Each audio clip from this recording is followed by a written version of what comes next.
Hey guys, welcome back to more Malicious Compliance Reddit stories. In this new Ripe Stories video, my new boss actually looked me in the eye and yelled, "I don't pay you to think," right before ordering me to send an email that would doom our branch. She wanted to play hardball with a client that brought in $500,000 a quarter, so I gave her exactly what she asked for. Let's dive right into the story. And the first Malicious Compliance story is titled, "He told me to follow the rules exactly, so I did, and now he is blaming me." So yesterday at exactly 5 PM, I closed my register while there were still like 8 people in line, and now my manager is acting like I personally tanked the economy. So this all started last week when I stayed 15 extra minutes because my coworker was stuck in traffic and the front end would have literally been empty, like customers just vibing in front of a dark register. I didn't even think about it, I just stayed. He dragged me into the office the next day and gave me a whole speech about payroll integrity and how I'm not authorized to work outside my scheduled shift. He kept saying structure like we're storming a beach instead of scanning frozen pizzas, and I said, okay, cool, I hear you, I will follow this schedule exactly. Fast forward to yesterday, I'm 9 to 5, at nearly 4, the afternoon cashier calls out because her kid threw up at school. Manager's in the back counting inventory like he's guarding the nuclear codes, and around 4:45 the line starts building. Beer, ice cream, one lady arguing about a coupon that expired in like 2022, but she always uses it. So anyway, I'm ringing basically non-stop, and at 4:56 he pops out and goes, "Hey, can you stay a little late until I find coverage?" I swear I felt my brain pause or something, because last week staying late was a payroll crime. So I just calmly reminded him that I'm not authorized to work outside my scheduled shift and I need to respect structure. His face did that tight smile thing, and then 5 o'clock hits. I finish the transaction I'm on, I close the lane sign and start counting down my drawer. People are still in line staring at me like I just cancelled Christmas. I said, sorry, stop policy, and kept moving. I clocked out at 5:02 because counting takes a second. Don't yell at me. On my way out, I could hear him behind the register asking the bagger how to override the coupon system, and I almost lost it. Apparently, 3 customers abandoned full carts and walked out. One was like $200 worth of groceries. The coupon lady demanded a manager, which is hilarious because he was the manager, and now he had to argue with her himself. Today he calls me in and says I embarrassed him and heard the store numbers, and I should have used common sense. Can you believe it? Common sense. Last week, common sense was insubordination, and now following his direct rule as insubordination, he says I knew what he meant. I don't remember him saying, unless it's inconvenient for me, he's threatening a write-up for doing exactly what he told me to do. Meanwhile, next week's schedule magically has voluntary overtime approved. Funny how structure bends when it is his stress level on the line. The beggar keeps snickering every time he walks by, and honestly, that might be my only joy right now. I did not yell, I just followed policy, nothing more, nothing less, and somehow I am the problem. And yeah guys, if you've ever worked with such an awful boss, let me know in the comments. And now let's move on to the next malicious compliance story, which is titled, "I obey my new boss's exact orders and she regrets it instantly." So this happened a few years ago, but I still think about it every time I see someone in a suit trying to fix something that is not actually broken. So I've been telling this story to friends at bars for ages, and they always tell me I need to post it here, so here goes nothing. By the way guys, before we start, please don't forget to like the video and post a comment if you want to support me. Thank you so much. So I work in a very specific and boring but lucrative industry. We supply specialized filtration components for heavy machinery. It's not the kind of thing you ever think about really. You don't see commercials for what we sell, but if we stop selling it, a whole lot of factories grind to a halt. I'd been with the company for about 7 years at the time this story took place. I started in the warehouse, moved up to customer service, and eventually landed a spot as a senior accountant manager. My job was great. I had a portfolio of about 15 clients, but there was one client who really mattered. Let's call this client the Whale. The Whale was a massive manufacturing conglomerate, and they had been with our company since before I was even born. They had a legacy contract, which is important. In our industry, standard margins are usually around 20 or 25%. The Whale, however, only paid us a margin of about 6%, and on paper, that looks terrible. If you just look at the percentages, you would think we were losing money or barely breaking even, but here's the thing about the Whale. They bought volume, massive volume. They ordered so many parts that they kept our factory running 3 shifts a day, 6 days a week. That 6% margin translated to about $500,000 in pure profit every single quarter just from this one account. Plus, their consistent orders allowed us to buy raw materials in bulk, which lowered the costs for all our clients. Basically, the whale subsidized the entire operation. My old boss, let's call him Gary, understood this perfectly. Gary was just the best. He was one of those guys who wore jeans to the office, knew the name of every person in the warehouse, and understood that sales is not just about numbers, it is about relationships, and he knew that the whale was high maintenance, but he also knew they paid the light bill and then some.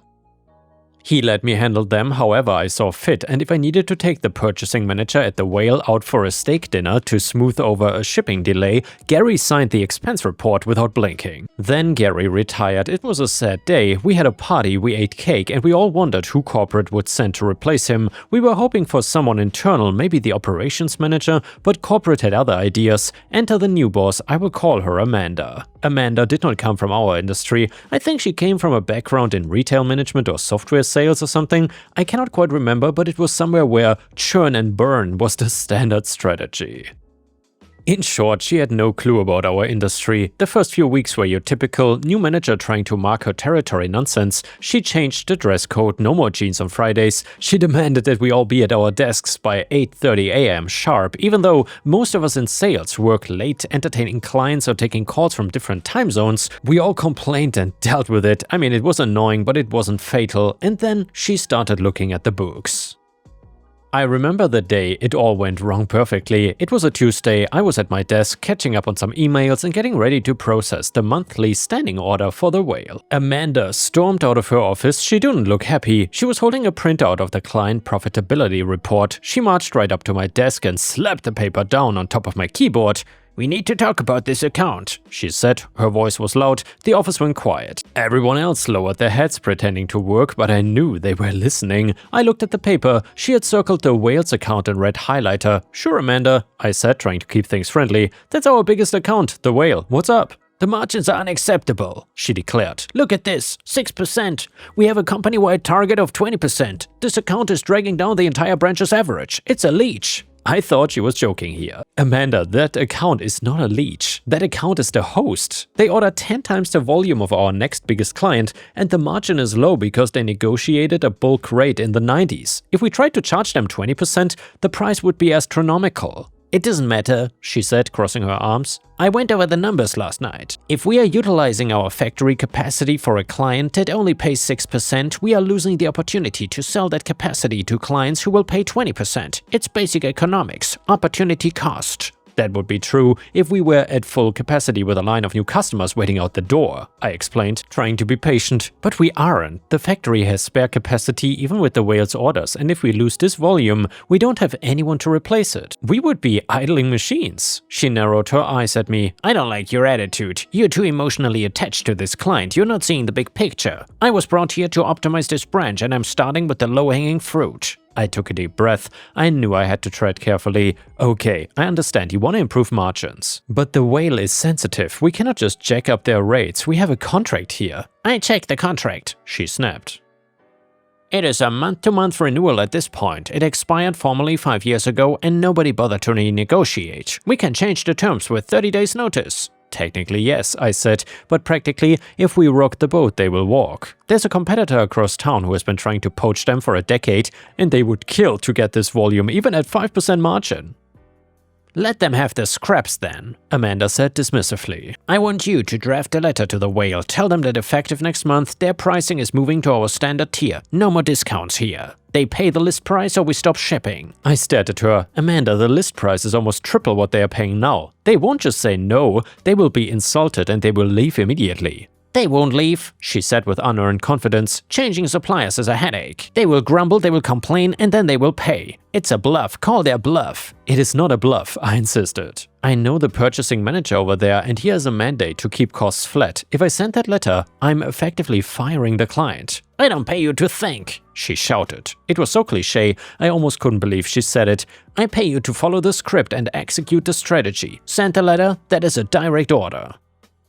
If you don't do it, I will find someone who will. I looked at her, I looked at the red circle on the paper, and I looked at my co-workers who were all staring at their screens, terrified. This was it. This was the moment. I could fight her, get fired, and watch her destroy the branch anyway, or I could do exactly what she said. Okay, I said, my voice was calm. I will send the letter, but I want to be crystal clear. You are ordering me to inform our largest client that their rates are tripling, and if they don't agree, we are terminating service? Yeah, she hissed. Do I need to write it in crayon for you? No, I said, but I would like you to confirm that instruction in an email, please, just so I have the correct wording for the letter. She rolled her eyes. Fine, I will email you the text. Copy and paste it, don't change a word. 10 minutes later, I got the email, and it was brutal. It was corporate speak for pay up or get lost. It was devoid of any warmth or appreciation for the 30-year relationship. It was essentially an ultimatum. Subject, instruction for account, the whale from Amanda to OP.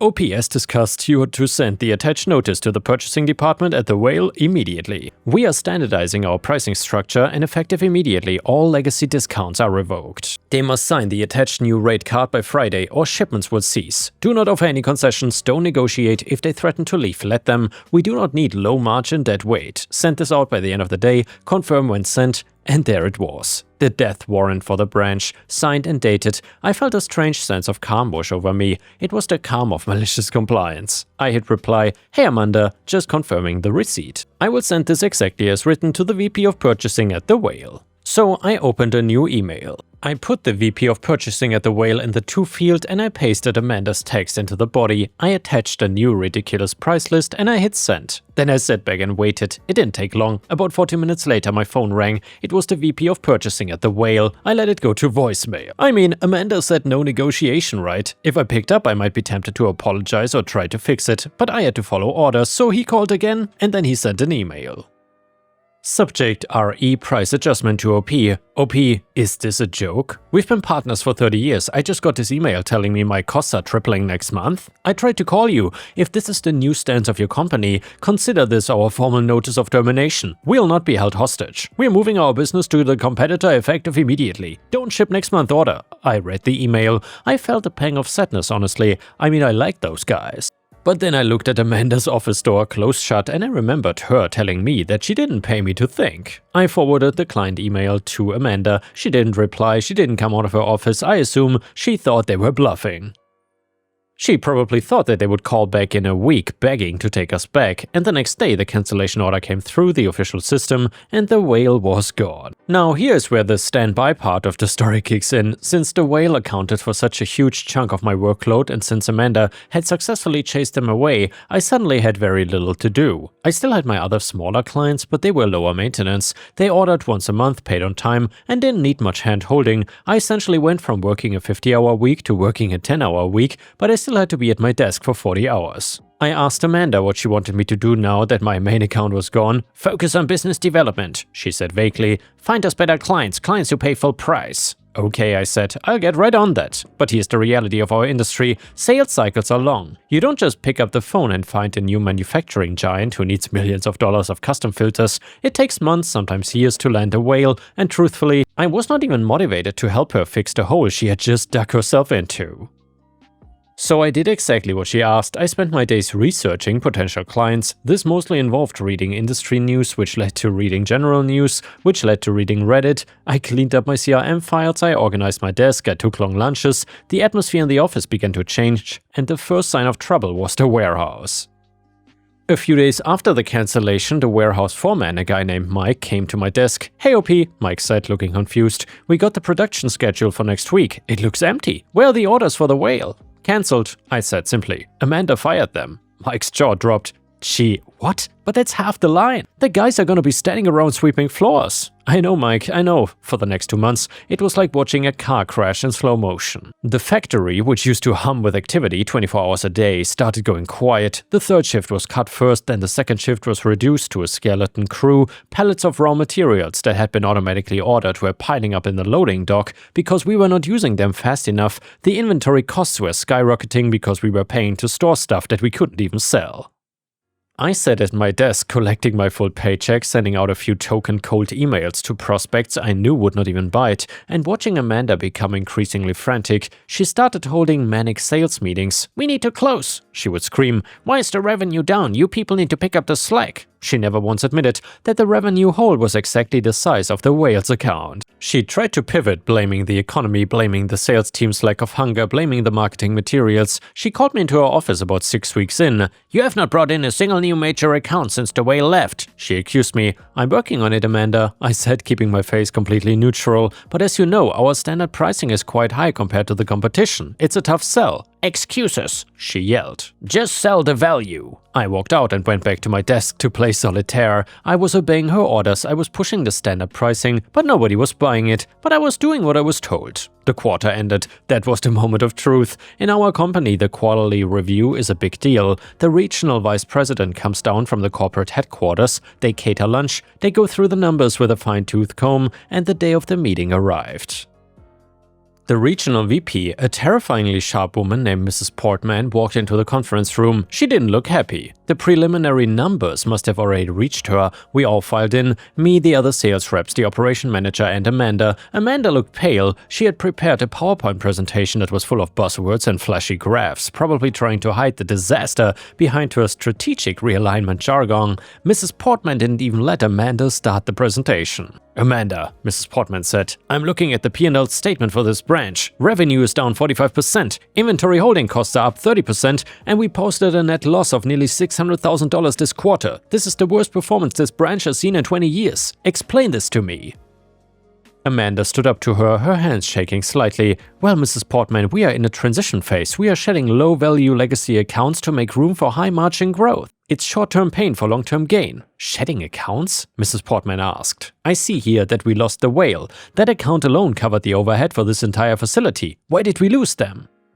And yeah, as you can imagine, this was it. Amanda threw me under the bus. "Well," Amanda said, pointing a finger at me, "the account management on that file was poor. The client was difficult and refused to align with our new pricing strategy. OP handled the negotiations, and unfortunately, he wasn't able to communicate the value proposition effectively. The client walked away because the relationship was not managed well." I sat there, stunned but prepared. She was really going to blame me for doing exactly what she told me to do. Mrs. Portman turned her gaze to me.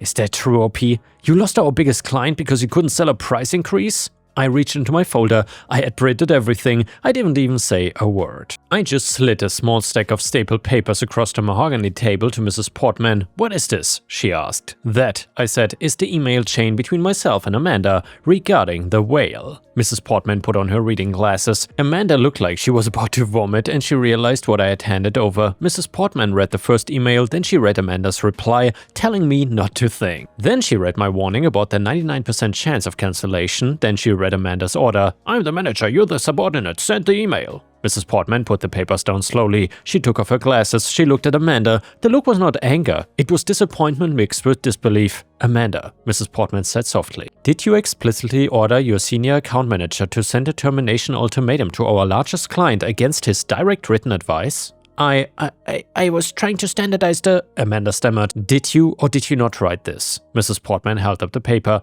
"Yes, but..." "And did you call the client to try and salvage it after they cancelled?" "I thought they were bluffing," Amanda whispered. "You gambled $500,000 of the company's money on a hunch? And when you lost, you tried to blame your staff?" Mrs. Portman didn't wait for an answer. She turned to me. "OP, thank you for bringing this to my attention. I apologize that you were put in this position." She turned back to Amanda. "Pack your things now. We will discuss the terms of your departure in my office. Now." Amanda left the room in tears. She didn't even look at us. The aftermath was swift. Amanda was fired for gross incompetence. The branch was in shambles, but the tumor had been removed. A few hours later, Mrs. Portman called me into the office. "OP," she said, "we got a mess to clean up. I cannot promise that we can get the whale back, but we gotta try. I need someone running this branch who understands the industry and actually listens to the clients. I'm appointing you acting branch manager, effective immediately. If you can turn the ship around in the next 2 quarters, the job is yours permanently." I accepted on the spot. The first thing I did as manager was call the VP at the whale. "Hey," I said when he answered, "the crazy lady is gone. I'm running the show now. Can I buy you a steak dinner and talk about how we can fix this?" He laughed. "I wondered when you guys would come to your senses. We haven't signed the final contract with the competitor yet.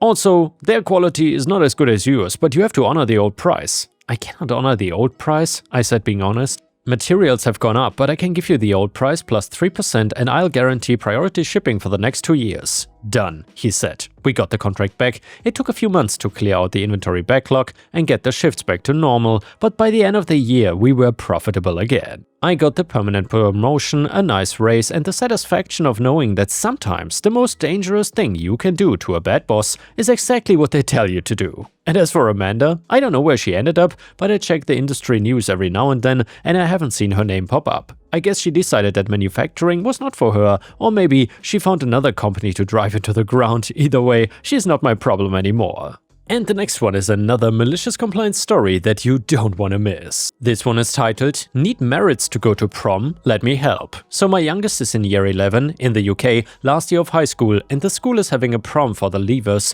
While I don't agree with yet another Americanism finding its way over here, I know my daughter is looking forward to it now that it is her turn. This year, however, the school changed the rules so that the students have to earn their way to a ticket with a certain amount of merits given by the teachers. This was stupid, idiotic, and frankly unfair. The students have kicked up a fuss, but school management is holding firm on it. The teachers? Not so much. Just yesterday, my daughter was given merits by different teachers because your hair looks great for the way you walked through that door, and because she gave her friend a high five for getting an answer right. Others have been given merits for equally simple and silly things, so the merits given are overflowing. I guess everyone will get to go to the ball after all. And yeah guys, thanks for watching. I will see you again tomorrow.